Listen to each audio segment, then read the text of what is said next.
Thank you, Alan, and thank you all for joining us here today on this wonderful virtual conference.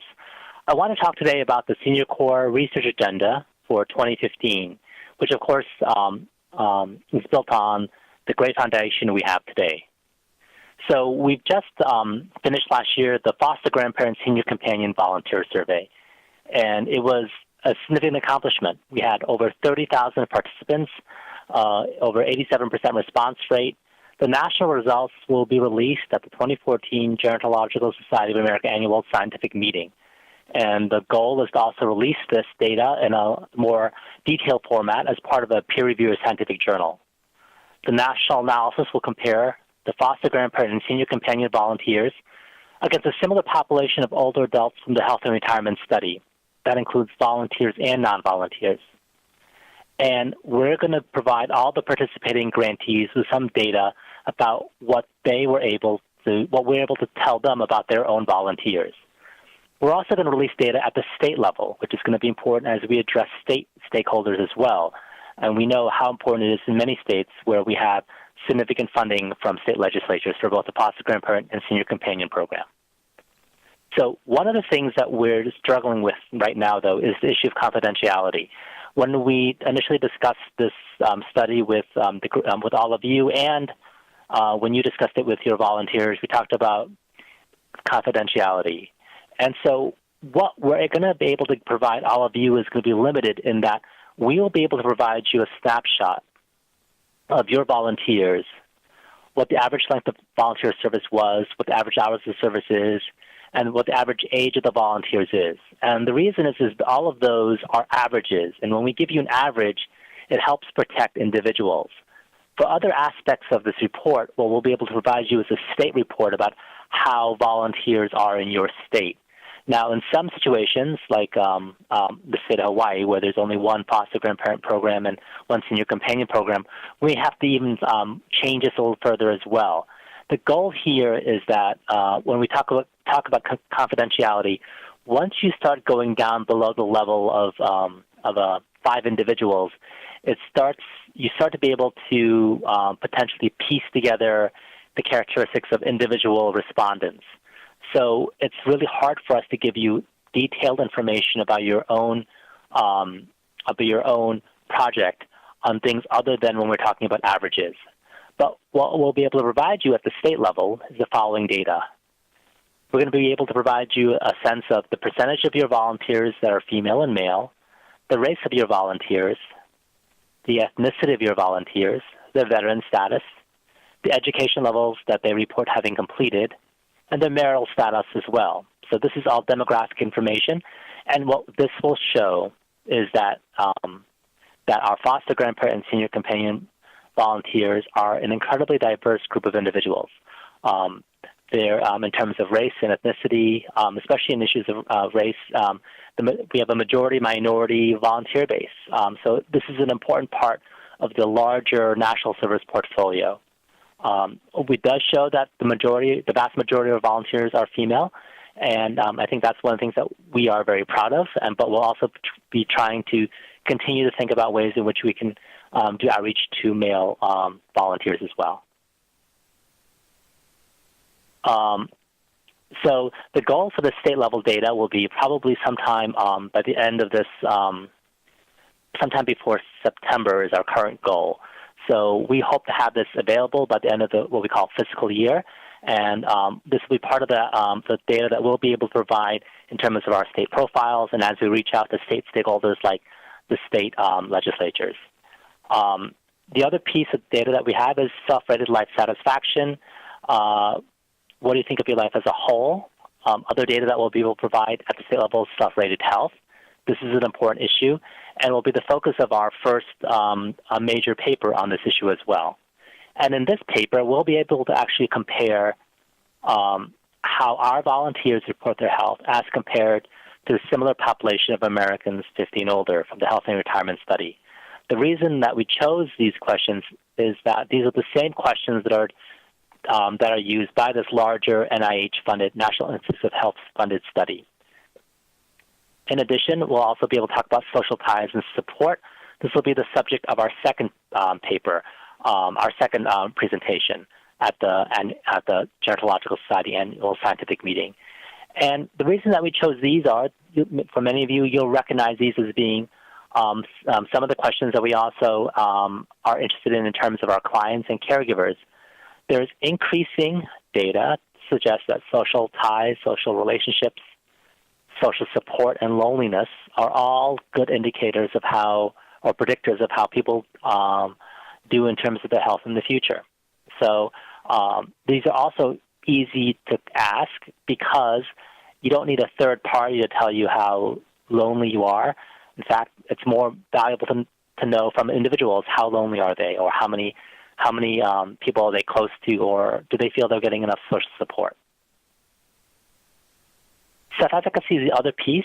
It is currently the goal for the volunteer impact, and this has also been associated with good health outcomes. And from the logic model that we have, there's a belief that being engaged in volunteering as an American 55 and older, you basically increase your sense that you can make a difference in this world, and that belief that you can make a difference in this world can then potentially lead to additional health benefits as well. And then finally, mobility disabilities. This is basically asking you, do you have any problems walking? And we're interested in this because we are always seeking to make sure our national service programs are as inclusive as possible to individuals with disability. And this is a very common disability that's associated with age.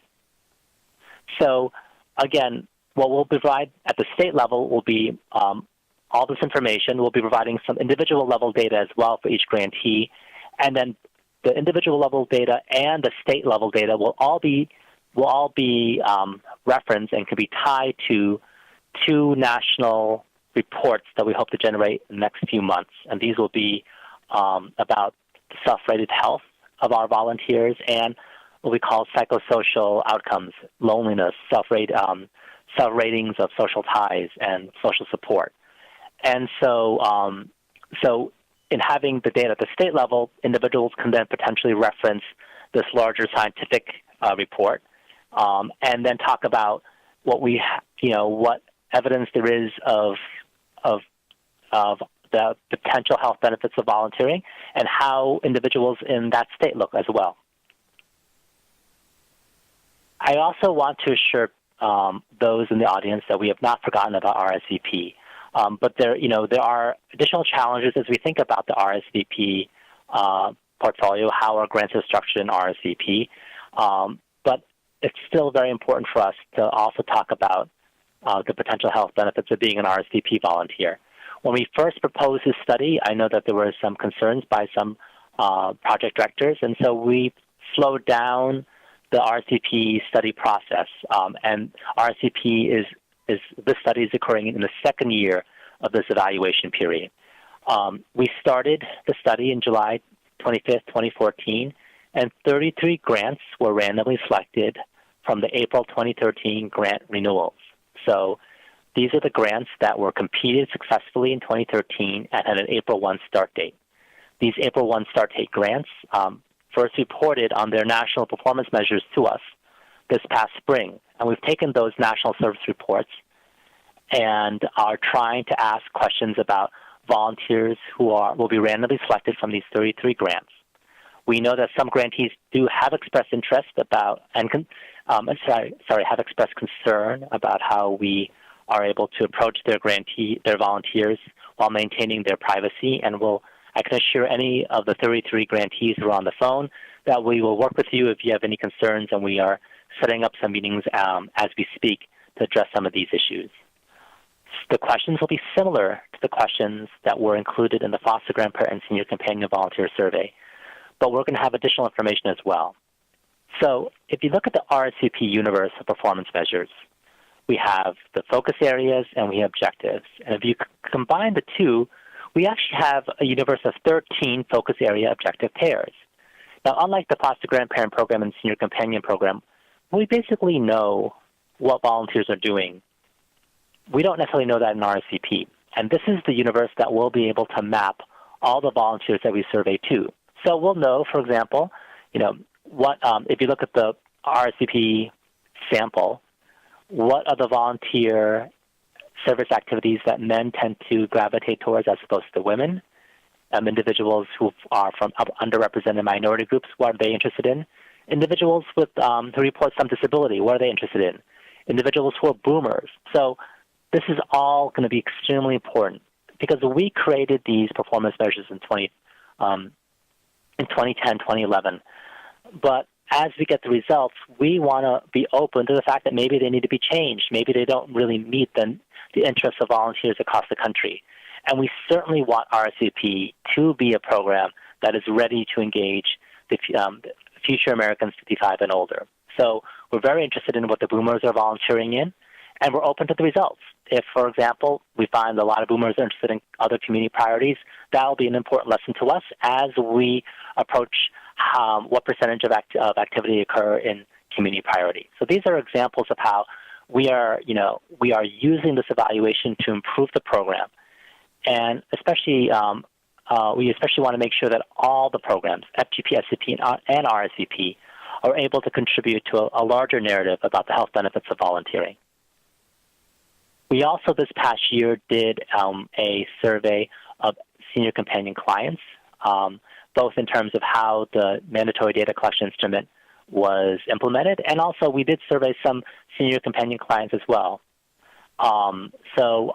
We are going to be we're going to be finishing on that. We're going to continue the analysis of the RSVP Volunteer Survey. Next year, we're hoping to do some additional case studies in disaster services. When I talk about RSVP, we mentioned that sometimes it's hard to actually access the volunteers given the large number of volunteers and from what we heard from some grantees, the difficulty regarding issues of privacy. But we still are committed to doing other sorts of studies, and case studies are an example of that. So in RSVP, we did provide in some cases, one-time funding for areas where there were disasters. And we talk about RSVP as being very much a part of this concept of community resilience. Community resilience is the ability of a community to respond to a disaster, just like individual resilience is a personality trait or a characteristic of someone's resources to be able to withstand personal issues and disasters. So what we are trying to explore is how can national service in the form of RSVP be part of that community resilience in communities where RSVP can be mobilized for short-term and long-term recovery. We're also interested in developing the capacity to do case studies in the foster grandparent program. And what we're going to be doing is we'll be piloting an instrument that we could use for future larger analysis of potentially not only FGP but also RSVP educational activities. We're also interested in a longitudinal study of the foster grandparent and senior companion volunteers.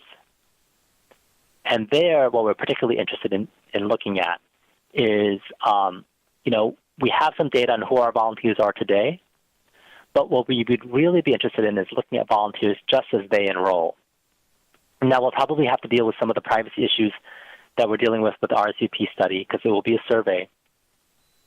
But we're really interested in then following these volunteers out a couple of years.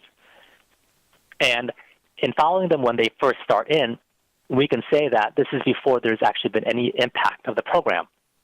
Now, one of the problems we've had with all these studies of volunteering is people say, well, it's really not the value of the volunteer program. It's actually the fact that the volunteers come to the table with so many better characteristics and resources that it's not the volunteering but the volunteer itself.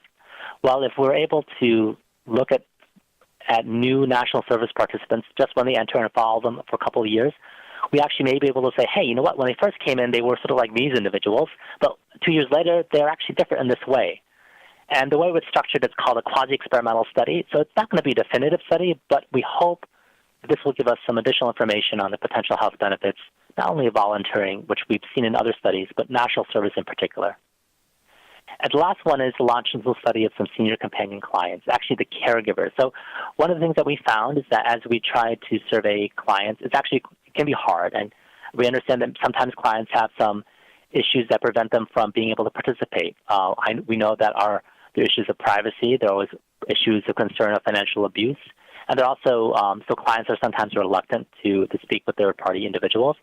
Also, there's issues of of cognitive impairment in many of our clients as well. So in terms of studying the clients, we're actually going to change this a little bit, and we're contemplating studying some of our caregivers. So again, we'd want to study caregivers when they first come in, new caregivers. So basically this could be caregiver respite or potentially caregivers of clients who are receiving independent living services. And then we would use something like there's some established caregiver stress tools out there, and that we would try to follow individuals when they first are enrolled and then a year later.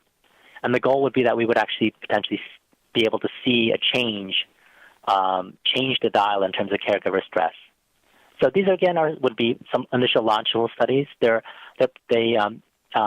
would be, I think, will give us a glimpse of what the potential volunteer benefits are in FGP and SCP, and the potential benefits in terms of the senior companion program in terms of independent living. Again, we have not forgotten about RSVP, but we are trying to work through some of the logistics of working with RSVP volunteers this year. So we'll see how this study goes. We'd love to be able to talk about RSVP in the same way that we talk about the senior companion program and the foster grandparent program in terms of potential health benefits. That remains our goal, and we're going to work hard with the 33 guarantees to try to make that possible. And the same goes with the education outcomes.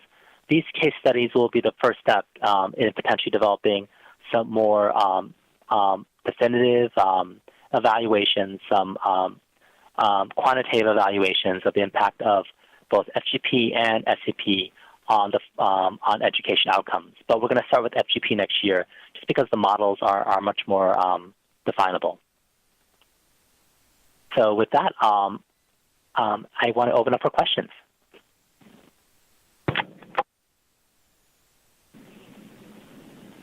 Hello, everyone. This is Angela Roberts, and I am the Associate Director of Senior Corps. I will be facilitating our question and answer period.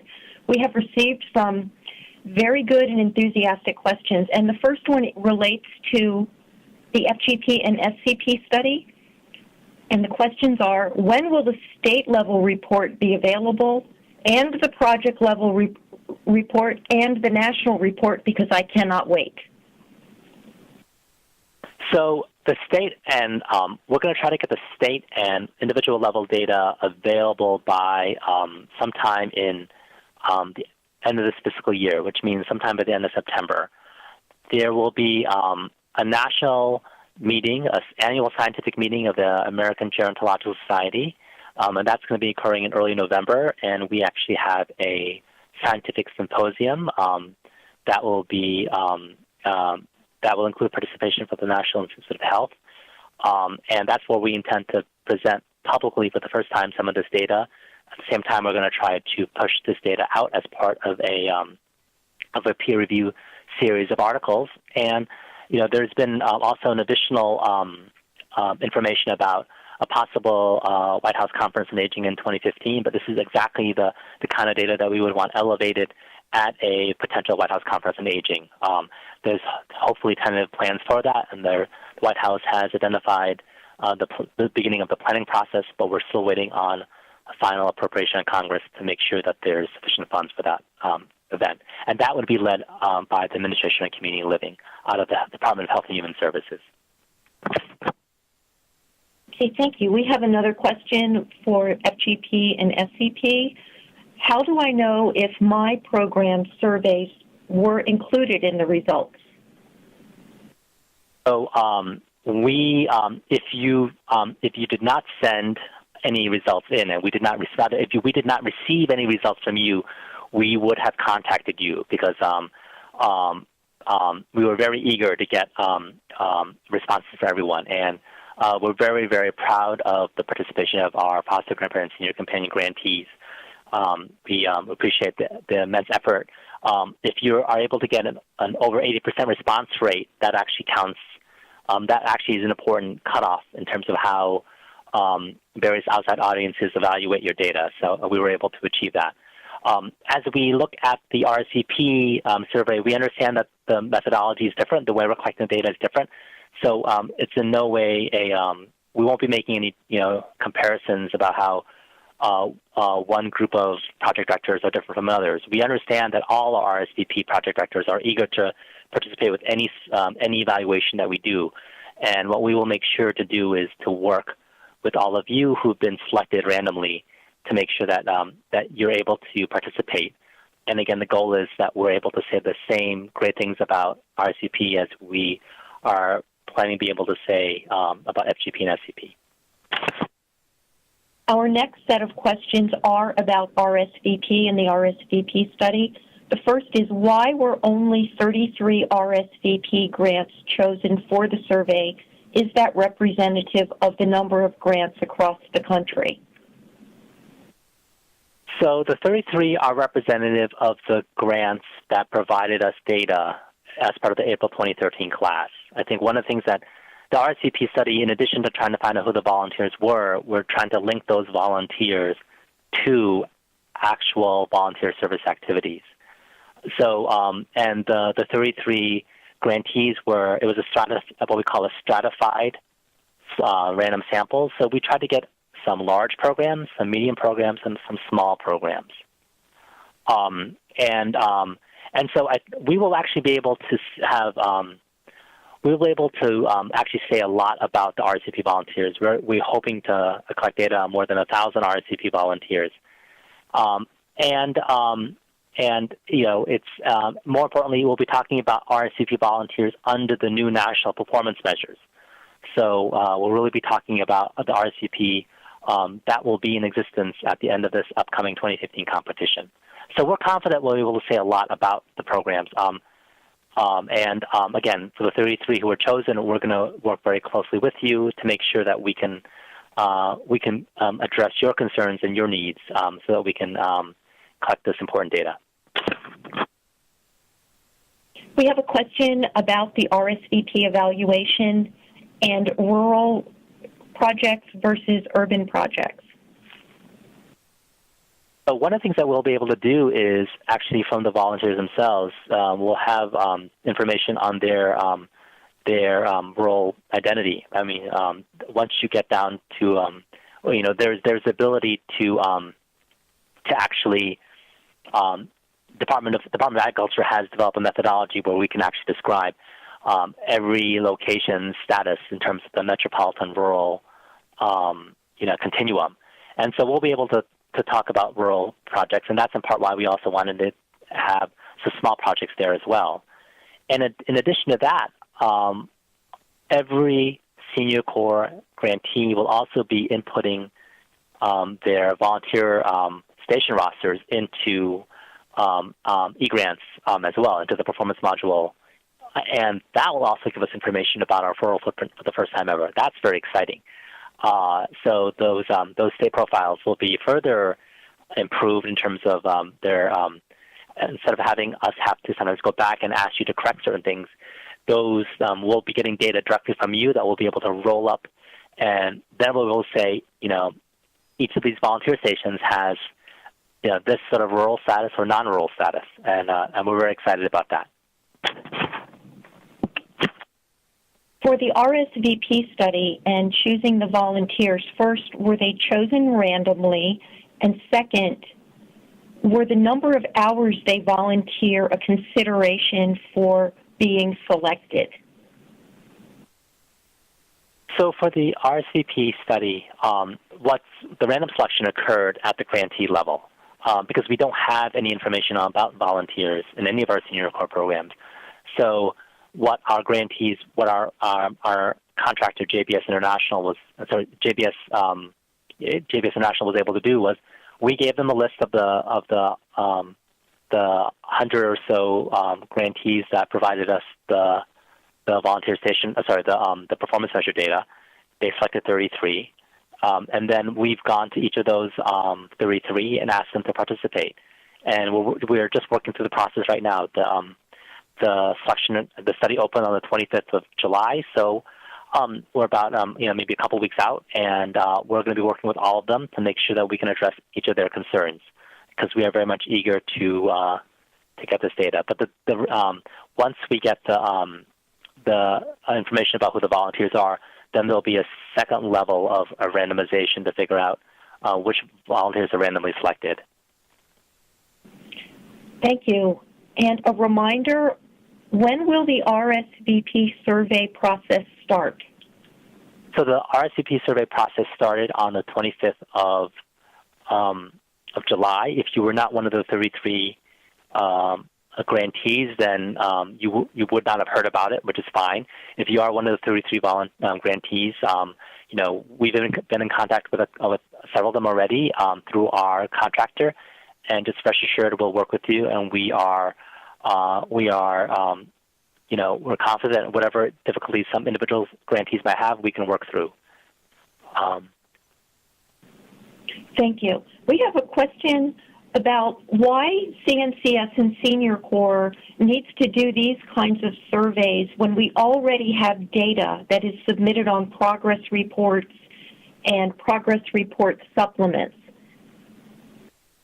So the progress report data is different from evaluation data.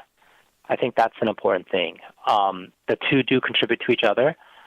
For example, we did an evaluation on the data collection of the first year of data, the first year of implementation of the independent living national performance measures in the Senior Companion Program. And that actually gave us very important data on data quality review, so that when we report this data to Congress and other stakeholders, we can say that, that X percent, I think it was like 75% of the individuals who were supposed to responded and provided data, which is a decent first year effort. And where does the data tend to collect or clump towards? And that's information that can be given every year, and we can then provide it to our stakeholders in documents like our federal agency's annual report or our congressional budget justification. An evaluation is different because, for example, in the Foster Grandparent Senior Companion Volunteer Survey, we try to simulate questions that are part of the National Health and Retirement Survey study. So in this situation, we actually are comparing our volunteers to a representative sample of volunteers across the country and non-volunteers across the country, because the Health and Retirement study is basically a representative sample of Americans 50 and older. So that's different than So as part of that survey, you might ask someone, you look at the questions that we were asking individuals. It could be a question like, would you say your health is excellent, very good, fair, or poor? So if you were to report that in a progress report, there'd be no way to interpret it because there'd be nothing to compare it to. If you were to ask yourself, please tell us about your life satisfaction, again, there's no way to compare it to. You do present some of the data. You do give us data on the race, ethnicity of our volunteers, but I think what was important about the FGP SCP evaluation is that we receive individual level data, so we actually can know that this individual, who we don't know their identity because all the information that we receive is confidential, but this particular individual who was of this gender, this race, this ethnicity, this education status, had this self-reported health. And so you could then, through a process called propensity matching, reach out to the database in the Health and Retirement Study, find a similar individual, and say, how did that person report their health? And so we were able to match individuals, and that's important because our volunteers are a very unique group of folks, so we want to be able to appropriately match them and compare them to individuals who are similar. So that's a way in which evaluations and research are different than progress reports. Progress reports really allow us to roll up data across the entire agency, across focused areas, across programs, to tell Congress and other stakeholders about what we're doing with taxpayer dollars. But evaluations go a little further, and the questions are a little more sophisticated, and they require a lot more support. The requirement to be able to do propensity score matching each year to generate our performance measures for Congress is something that we can't sustain over the long term. The data collection required, it was a tremendous amount of data collection that was required to do this analysis. And that's something that needs to be very focused because we know it's a burden, and so we want to use your time the best we can. We have a question about how our Senior Corps grantees will access the results of these studies when they are available. Will they be through a website? Will they receive copies, et cetera?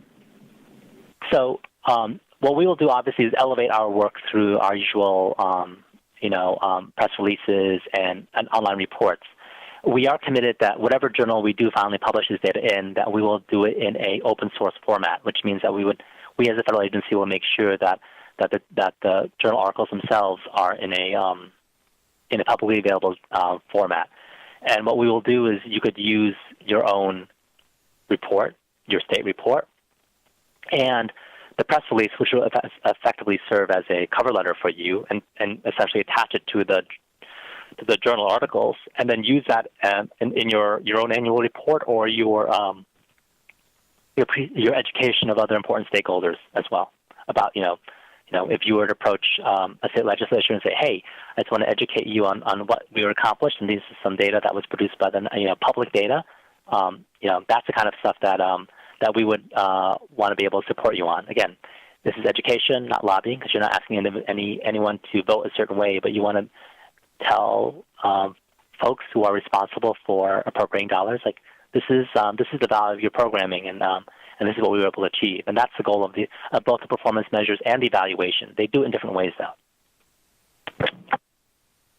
Our next question asks if you can discuss how CNCS does or does not, or may not, use the results of surveys to make funding decisions in corporation-supported programs. So the evaluations are not designed to select grantees. That's not the intent of that. They are designed to help provide evidence for how the dollars across the program are being used wisely. But they're not designed to identify which grantees are performing at a certain level and which are not. Not the studies I've talked about today. It is part of the grant agreement that you participate with the research and evaluation. Clearly, for the volunteers and the clients and the caregivers, it's optional from their own individual level whether they want to participate. But this is really to elevate the programs as a whole, the foster grandparent program, not a foster grandparent program, the senior companion program, the RSVP in general. For our next question, we are at the local level under increasing pressure from outside funders to demonstrate value.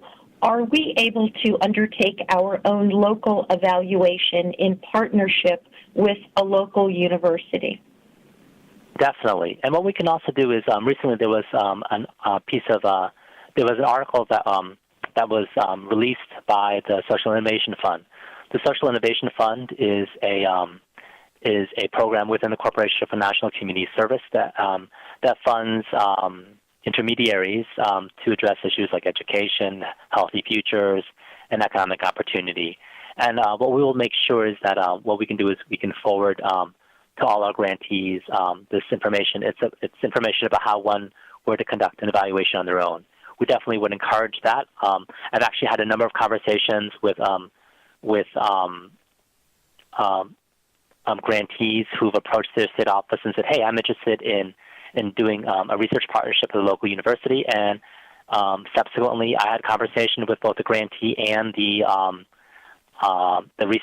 potential research partner, and we've provided publicly available data to the researchers to say, hey, we'd like to be help in any way we can, and we definitely support these types of relationships. Our next question is an RSVP survey question. If you are contacted to participate in the survey, what should you expect next? So our contractor, JBS International, will be reaching out to you, and the next step is, we actually don't know very much about the volunteers themselves. All we know is about what you provided us in terms of your national performance measure data. So they'll be requesting information of who the volunteers are, and from there there'll be a random selection of and what volunteers are engaged with what service activities. That's where the next level of random selection will be, and then they'll be asking you to help contact those volunteers as well. So there's if you were contacted and you have any questions, you can always reach out to your state office as well. All your state offices are aware of the next steps, but the contractor will be in contact with you.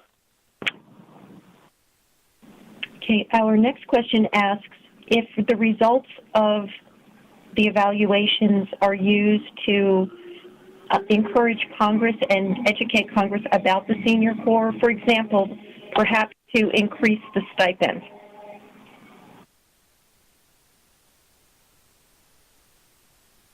So what I can say is that a stipend increase is a goal of the Serve America Act, and the Serve America Act was passed by Congress and signed by the President, and so so in general we're supportive of many aspects of the Serve America Act, and as always we are always eager to defend and justify how we've, I think, very wisely spent federal dollars through 3 fantastic programs, the Foster Grandparent Program, RSVP, and the Senior Companion Program. Okay, the next question asks, can you say again how the 33 RSVP programs were selected? The 33 RSVP programs were selected from the universe of grantees who renewed their grants in April 2013. Those grantees who renewed their grants in April 2013 were awarded those grants in a competitive fashion and adopted the national performance measures. Those were the first RSVP grantees to ever adopt the national performance measures.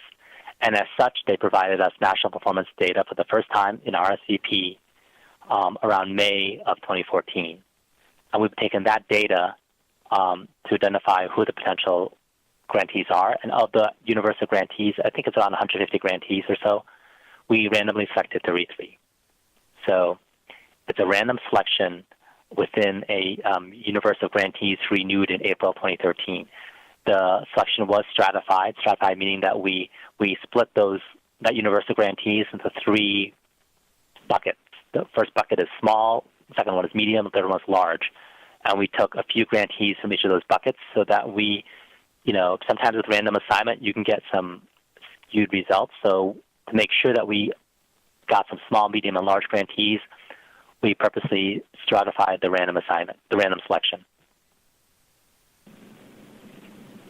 Okay, the remaining questions, many of them are comments or observations. I'm just going to select a couple. One is about RSVP volunteers, and the comment is, I think that RSVP volunteers have never been given credit for longevity. Not that this is negative, but with RSVP under constant scrutiny, it might be better to bring RSVP in focus areas where we serve in the local community.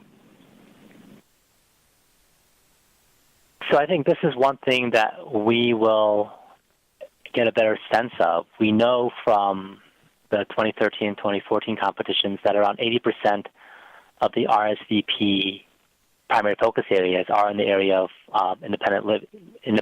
healthy futures. But this is the nice thing about the study. We'll be actually looking at actual results. So of the work plans, of the volunteers serving those work plans, what percentage are working in those areas? And we'll get a sense of who those volunteers are. Okay, we have a couple technical questions about e-grants. One is if we will start allowing grantees to attach documents, and if so, when? It's a little outside, but it is a question we've received. Angela, do you want to try to answer that question? I don't believe that we will have that capacity. When will we have that capacity? Is that even planned? I'd be happy to. We are putting requirements together to allow that to happen, but it will not be in the immediate future, hopefully within the next year or so. So it is in the works, but not in the immediate future. See, I think, I'm just scrolling through, I think we have come to the end of all of our questions. I'm going to look again real quickly, but I think that is the end of what we have received. Well, then let me just take this opportunity to really thank all of you who have participated and have been asked to participate in various studies. And for all of you who are participating in the national performance measures. This is how we elevate the great work that's done, the great service that's done every day by all the volunteers that you've recruited, trained, and continue to support. It's not easy. We know it's a burden. We know that all of you want to work with us on these evaluations. But we know that there's some barriers, and what we're promised to do is we're committed to trying to meet you at a place where you can participate with all these evaluations. Technically, they're all they're all required, but we understand that people are doing the best they can, and that's what I've really seen. So I want to appreciate all the work that all of you have done. I want to appreciate all the work that all our various contractors have done, both in terms of the research and evaluation and also this great virtual conference. There's a lot more to come. This is just a preview. So we're going to be releasing individual level data in foster grandparent senior companion program soon. There'll be some national reports coming out in those two programs. And for those in RSVP, please know we're thinking of you, and we hope to have similar data available in the future. So as we close out this section, I just want to ask you once again to fill out your evaluations of all the various sections and the virtual conference in general. It's those evaluations that help us also justify this continued investment. It doesn't come cheaply, but it's, I think, well worth it. It's the best way for us to reach all of you and make sure that you all have the information you need, where you want it, and when you want it. So with that, Angela, if there are no more other questions, I'll turn it back over to our host. Very good. Thank you.